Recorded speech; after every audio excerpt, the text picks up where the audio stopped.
O pare, pa-share ka. Oo nga eh, umuulan eh. Oo nga. Patila ka muna dito pare. Pare, nabaltaan mo ba magbe-birthday daw yung Deo? Oo pare. Mukhang magagawa ng record yung Deo na yan ha. Oo nga eh. Bagay, imbitado naman tayo eh. Ayun lang gusto ko. Mangubos tayo ng pagkain. Oo, hindi pare. Ang gusto pa dyan, painumin ako niyan sigurado. Deo pa puta! Puta ko yan eh. Pero, napag-usapan na rin lang si Deo pare. Marami ka bang alam tungkol niya sa Deo na yan? Basta alam ko pare, kasabayan kong pinanganak yan eh. Oo, August 1963. 63 kami pare, 63. O, eto lang isa pare, trivia lang tungkol doon sa panahon na yon. 1963? Oo. August? Nung ipanganak ang Deo, nung August 1963. Alam mo ba kung ano ang sikat na kanta nun? Naalala mo pa yan pare? Edip talaga ako si pare. Pare, Summer Holiday. Summer Holiday? Summer Holiday. Sinong manta niyan? Cliff Richards. Ibig sabihin, si Cliff Richard kasi edad ni Deo? Tama, si Cliff Richards ang kasing edad nun. Kunwari lang. Taka nga ako eh, pinanganak pala. Punta ka na pala, 1963 height na yan. Hindi, saka... Alam mo ba mula nung ipanganak yan, hanggang ngayon, hindi na umalis ng Makati yan, pare. Oh, batang tema Makats ha? Paiba-iba lang ng lugar, pero Makati pa rin. Feeling social eh. Ambisyoso siya pare. Gusto lagi sa Makati. Tingnan mo ha, mula 4 to 9 years old, ando sila, Finlandia. Tapos nalipat sila sa San Isidro. Bata pa lang Deo, Makati boy na. Oo, San Isidro, Malbar, Macabulos. O ngayon, asan sila? Cuangco, doon sa may Evangelista. Makati pa rin. Ah, talagang batang tema Makats talaga yung Deo Ramos ha? Eh, syempre, feeling ano nga eh. Feeling social nga eh. Batang Makati eh. Oh, ambisyoso rin yan pare. Marami. Pero kung nga summer holiday, kaya mahilig sa holiday yan eh. Oo nga pare, sa klase. Gusto niya laging holiday para walang pasok.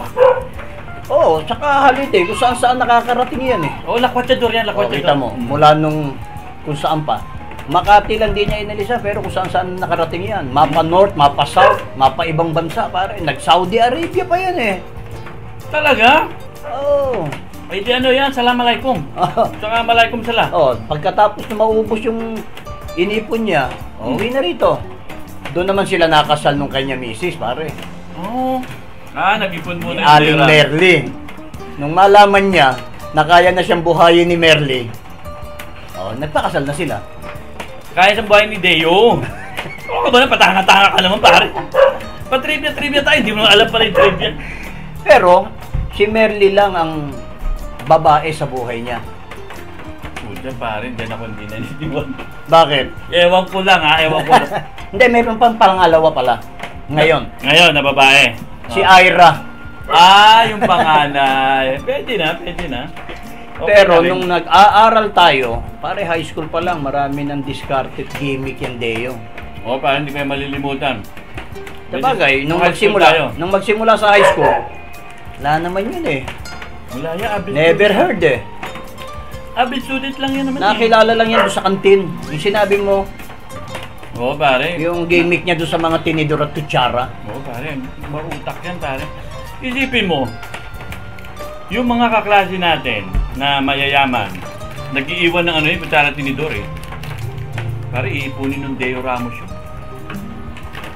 Tapos pag naipon na ng Deo Ramos yun, since may deposito yun, pag nakarami na sa ng kutsara at tinidor, ipapalit sa kantin nyo. O, kita mo. Hindi may pera na kagad. Isa pa pare, eksenang kantin din. Umorder ng kanin ng Deo. Kanin lang. Tapos kumuha ng longganisa. Tinabunan ng kanin. Nung ipakwenta, kanin lang. Ayop sa gulat. Pare, pero alam mo, first year lang kasi kami nagkakasama niya si Deo eh. Hindi, pero sumikat naman siya pagdating ng third year, pare, lalo na nung sa C80. Yan, C80, diba? C80, na, tapos nung nag-fourth year. O, diba? naging masyado ng aktibo yan sa eskwela. May pabali-volleyball pa tayo nun. Wala, walang binatbat yan, yung volleyball ng David. Wala yun. Sa bagay, oo. Wala yan. SHS nag-champion nun eh. Siyempre, nagulat sila, isikes pala yung champion. Pagkatapos ng high school, kala ko nga, hindi ko na makikita yan eh. Napakaswerte ko, nakita kami. Nagkita kayo sa college? College? Bakit saan ba kayo nag-aral? UA. Ganoon? Ang mas dagdag pang malas ko, kasama pa yung Eden. Alam ko na pare. Sinusundan kanila. Hirap kasi sa pag-aaral yung mga yan. Tapos Ano nangyari? tatlo kami, second year, college. Doon, tambaya, una kami magkakasama. Kasama namin ng mga hindi pa utol na mga babae. Mga barkada namin. Mga sangli Pero pagdating ng third year, na-involve na kami sa CBI. Anong kinalaman yung Deo Ramos no? Doon lalo naging aktibo yung Deo. Matindi ang ipinakitang abilidad ng Deo. Para lang sa CBI, kukuha ng schedule ng klase yun. Isa sa umaga, isa sa hapon, isa sa gabi. Ganun na siya ngayon kat hindi mag-aral? Hindi, tingi-tingi sa subject lang yun. Para lang, mas malaki time niya sa tambayan. Akala ko ba gumagraduate yan? Sa tambayan gumamit ng maraming gimmick yan. Ganun? Buti na nga lang, tumino kay Merly. Kasi doon niya nakilala si Merly. Ganun? Muntik pa nga, pare. Teka mo na, si Merly ba taga UA din? Oo, yung graduate accountant yun si Merly. Pero bago niya nakuha yun, matindi ang pagsubok na dinaanan ni Deo. Alam mo ba, bro? Kay Merly? Oo. Pare, umuulan na, inis pa din. Alam mo ba, inilaban ni Deo ng basketball game para mapasakan niya si Merly. Ganun, nilaban ng pusta. Pusta pare, nakakahiya yan pare. Hindi, TL eh. Hindi, pinag-isipin mo na, tapos malalaman ni asawa niya pare. Sa bagay, hindi ko na dedetalyehin yun. Pagdating ng anniversary nila, doon ko ibubunyag lahat yan. Pero in spite of that pare, sa totoo lang. Si Kwenta ba yung Deo? Si Kwenta na? Kwenta nga. Oo, ibig sabihin, mahaba na yung pinagsama nila mag-asawa. Nabilib nga ako eh. Kahit na sinasabi mong na ano lang sa basketball. Pero yung pagsasama pare, pinakita nung Deo Ramos. Tingnan mo naman ang produkto, yung Ira at Scott. Mga mahuhusay na bata yung mga yan. Alam mo, yan ang kinaingit ko kay Deo. Kasi nakapagtapos na siya pare. Ako wala pa eh. Saka doon naman sa college namin, pagka-graduate yan ng accounting, kumuha pa ng abogasiya. Loko no? Loko nga eh. Kumuha ng law para maging loko? Hindi naman tinapos. Loko nga. Loko, walang kwenta. Hindi pwede magyabang. Pero sikat nga raw yun eh. Hindi yun? Oo. Sikat daw siya pare. Yun din ang sabi niya. Palagay mo? Alam mo, may naisip ako eh.